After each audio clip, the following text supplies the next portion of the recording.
Eu sou o senador Flávio Bolsonaro e venho aqui trazer os esclarecimentos necessários. E eu só peço a todos vocês que assistam o vídeo até o final, porque é importante o que eu vou falar aqui. Eu vou rebater ponto a ponto dessas atrocidades que o Ministério Público está acusando a mim e a várias pessoas no meu entorno, né, de fazerem. E desculpa a demora na resposta, porque infelizmente é um processo que corre em segredo de justiça, mas parece que o sigilo vale apenas para mim, porque eu fico sabendo das coisas pela imprensa. Então, pelo que são na imprensa, eu vou começar a rebater algumas coisas aqui. Em primeiro lugar, eu queria perguntar aqui para as autoridades competentes a questão dos vazamentos de informações sigilosas. Essa medida cautelar, que foi autorizada aí pelo juiz Itabaiana, da Vara Criminal do Rio de Janeiro, só ele tinha acesso e os promotores do Ministério Público. Se eu não tinha acesso, e isso vazou para a imprensa muito rapidamente, no momento, inclusive, em que foram feitas as diligências, quem é que vazou isso? Foi o juiz? Foram os promotores? Foram ambos? De que é a responsabilidade por esse crime que acaba prejudicando muito a minha defesa, já que eu não tenho nada a esconder e rebateria facilmente, ponto a ponto, dentro do procedimento? Para que traz para a imprensa? Para desgastar a minha imagem e, obviamente, é para atingir o presidente Bolsonaro. Agora, esse juiz que virou motivo de chacota no Judiciário do Rio, que quebrou o sigilo fiscal bancário de 95 pessoas, incluídas aí pessoas jurídicas, com apenas 4 linhas, sem nenhuma fundamentação. Esse mesmo juiz que autoriza tudo que o Ministério Público pede, sem sequer ter preocupação e o cuidado necessário para avaliar o que está sendo pedido. Por exemplo, o Ministério Público me acusa de ter um patrimônio de 9 milhões de reais, que não é meu patrimônio, que é muito menor do que isso. Não tem nenhum cuidado de tomar essa providência. É esse mesmo juiz que autoriza a busca e apreensão agora na casa de pessoas que sequer estavam no procedimento investigatório do Ministério Público. Tenha cuidado para avaliar as coisas, autorizar. O senhor está tratando de vidas de pessoas trabalhadoras, honestas, inocentes. É esse mesmo juiz que, no meu ponto de vista, é incompetente para analisar o meu caso, já que eu era deputado estadual à época. Eu não estou aqui pedindo foro privilegiado nenhum, não. Até porque isso está fora da minha escolha. É o que diz a legislação. Não tinha que estar nada sendo feito por esse juiz, mas vamos tomar as providências. Agora, é importante um pequeno detalhe. Sabe aonde a filha desse juiz trabalha, a Natália Nicolau? Trabalha com o governador Wilson Witzel. Está lá até hoje. E olha, é uma boquinha que parece ser boa, o Ministério Público. Vocês podem investigar, porque inclusive eu ouço falar, não sei se é verdade, eu ouço falar que ela não aparece muito por lá, não.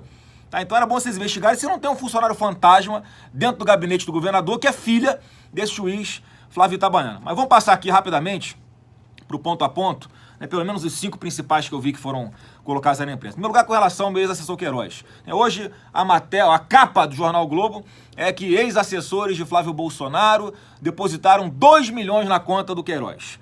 Só que eles não explicam que isso era um período de 12 anos e que grande parte, a maioria esmagadora desses recursos, são oriundos, sabe de quem? Dos próprios parentes deles, que trabalhavam lá também. Ele já falou isso publicamente, que geria os recursos da família. E a família depositava o dinheiro na sua conta e ele fazia o que queria com o dinheiro. Eu não tenho nada a ver com isso. O que é que eu tenho a ver com o que a pessoa faz com seus recursos, do seu trabalho? Todos trabalhavam. Se deixa o salário todo na conta, se tira 100%, se tira 30%, não importa, eu não tenho nada a ver com isso. A pessoa faz o que quiser com o dinheiro que é dela. Então, não sejam tendenciosos. Vocês, mais uma vez, estão trazendo a público, expondo ao ridículo, ao absurdo, ao constrangimento, pessoas que são trabalhadoras e que estavam se explicando dentro do processo. Para quê ficar trazendo esse assunto à baila em público? Para dificultar a defesa deles? Para atingir o presidente Bolsonaro? O outro ponto, agora estão atacando a minha loja de chocolates dentro de um shopping, que foram compradas, obviamente, com recursos meus e da minha esposa. Tudo declarado em imposto de renda. Tudo informado à junta comercial. Eu sou casado com ela em regime de comunhão parcial de bens. Tudo que depois do casamento, que eu compro, que ela compra, os nossos bens, eles se comunicam. Não tem nenhum problema de ela pagar uma parte dessa loja que a gente comprou. Da mesma forma, meu sócio Alexandre, ele tem lá os comprovantes de que fez o pagamento direitinho para aquisição da loja. Para de ficar inventando uma narrativa absurda onde não existe.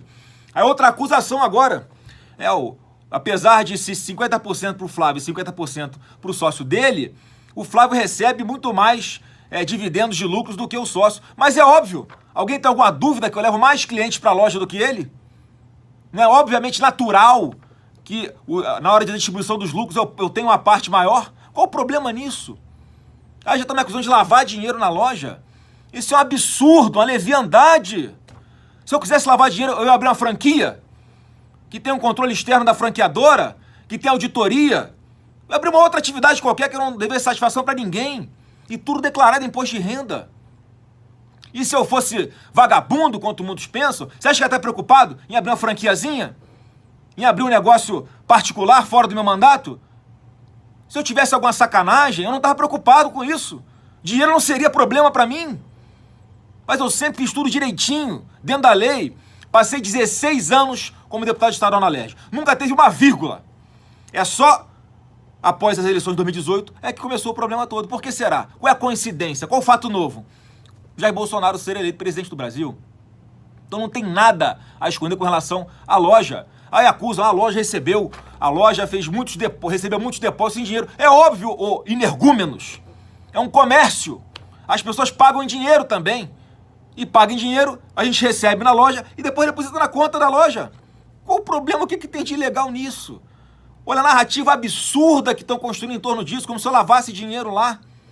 É igual estão fazendo agora, outro ponto também, que eu já passo aqui, outra sacanagem que estão fazendo com o Diego, que é um policial militar, amigo meu, e que em uma única ocasião na minha vida, se não me engano, foi porque o banco já tinha fechado, né, e eu não tinha aplicativo no telefone na época, eu pedi para ele pagar uma conta para mim, que era um boleto de uma parcela do apartamento que eu estava pagando.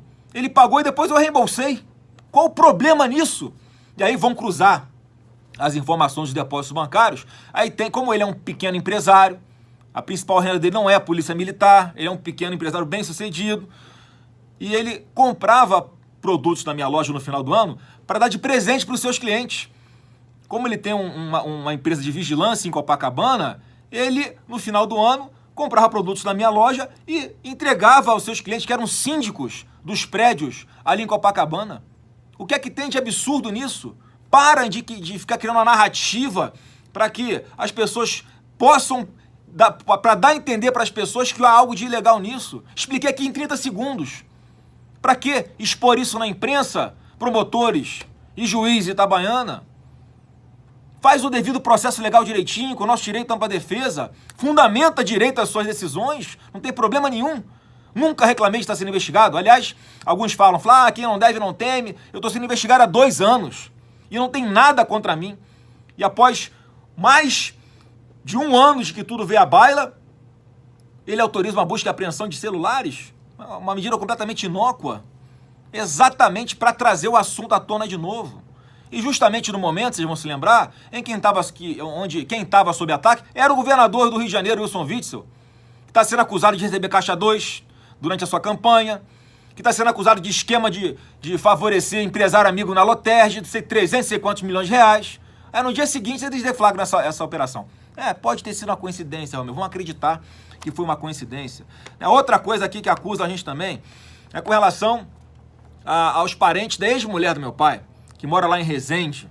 E aí, nessa parte, o Ministério Público ele admite a parceria dele com o Jornal Globo.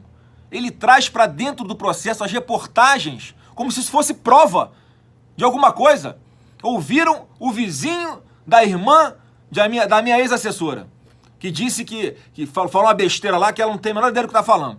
Aí bota no jornal e vira prova para o Ministério Público. Está nesse nível no Rio de Janeiro. Então são pessoas que trabalhavam lá em Resende. E, obviamente, como fica uma distância longa do meu gabinete, que ficava ali no centro da cidade, no Rio de Janeiro, eles trabalhavam lá. Lá é uma base eleitoral nossa, em Resende. Todo político tem isso. Todo, sem exceção. Os assessores, né, que nós parlamentares temos, eles nem sempre ficam fisicamente dentro do gabinete. Eles podem trabalhar em outras cidades, em bases eleitorais que nós temos. E essas pessoas trabalhavam. Você que está me assistindo, que por acaso encontrou com a gente numa formatura lá em Resende, na Academia Militar das Agulhas Negras, vai se lembrar quantas vezes vocês não nos viram, por exemplo, inclusive eu, panfletando no sinal de trânsito na saída da formatura, junto com essas pessoas que estão sendo acusadas aqui de serem fantasmas, que trabalhavam, ralavam lá um sol de meio-dia e a gente distribuindo nosso informativo, prestando conta do nosso mandato. Essas pessoas entregavam cartas para os nossos cadastrados lá na cidade, em mãos, traziam demandas, defendiam o nosso mandato lá, pessoas trabalhadoras.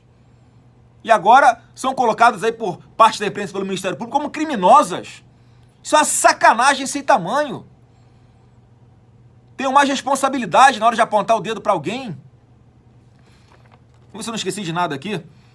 A questão agora dos meus apartamentos também, né? Virou moda. Só porque eu consigo comprar um apartamento num preço bom, eu tô lavando dinheiro com imóveis agora. Bom, só para entender, para que todos entendam, são 2 kitnets que eu comprei de 29 metros quadrados, sem vaga na garagem, cacarecada, lá em Copacabana. Eu comprei de um grupo de investidores americanos que estavam saindo do Brasil. E eles me ofereceram os 2 imóveis do mesmo grupo. Eles me ofereceram 3 imóveis. Como eu não tinha dinheiro, eu comprei só 2. E é óbvio que eu consegui negociar um preço melhor, porque foram 2 imóveis do mesmo vendedor. E aí eu sou acusado de comprar os imóveis com valor 30% abaixo do valor de mercado à época. As pessoas, eles estavam saindo do Brasil, queriam se desfazer dos imóveis, eu tive a oportunidade de comprar, eu recolhi os impostos devidos sem problema nenhum, e agora eu sou, só porque numa relação de compra e venda, onde as partes acordaram o valor, eu não posso comprar mais barato? Eu tenho que comprar mais caro para não ter suspeita? Que loucura é essa? E tudo declarado no meu imposto de renda, impostos recolhidos, sem problema nenhum.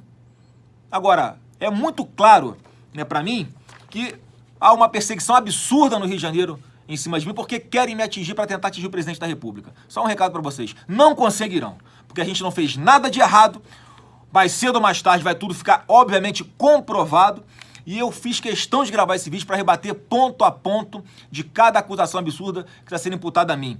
E eu lamento, peço desculpas aí ao judiciário, porque é um processo que está em segredo de justiça, mas eu não tenho como ficar calado diante desses vazamentos contínuos, reiterados. Eles vazam medidas que são completamente sigilosas, secretas, que atrapalham as investigações, inclusive, mas não estão nem aí. Não estão nem aí porque o objetivo não é buscar a verdade. O objetivo é me atingir. E atingir o presidente da República. Não vão conseguir. Vocês não entenderam ainda que Deus está no comando de tudo? Eu tenho plena confiança nisso. Trago aqui as provas, rebato ponto a ponto, sempre fiz isso, nunca me escusei de fazer nada. O próprio Queiroz, dentro do procedimento investigatório, já botou no papel que eu não tenho nada a ver com o que ele fez ou deixou de fazer. Mas isso a imprensa não vaza, o Ministério Público não vaza, os promotores, melhor não vazam, não quero aqui atacar a instituição do Ministério Público jamais, que respeito muito. Agora, obviamente que há pessoas ali que no mínimo, estão mal intencionadas, não estão buscando a verdade, estão perseguindo, usando artifícios ilegais que constrangem as pessoas para buscar explicar uma coisa que simplesmente eu não fiz. Daí a dificuldade deles de até hoje não terem oferecido denúncia. Se já tem tudo comprovado, já tem a convicção de que eu tenho algum problema, por que não denunciou ainda?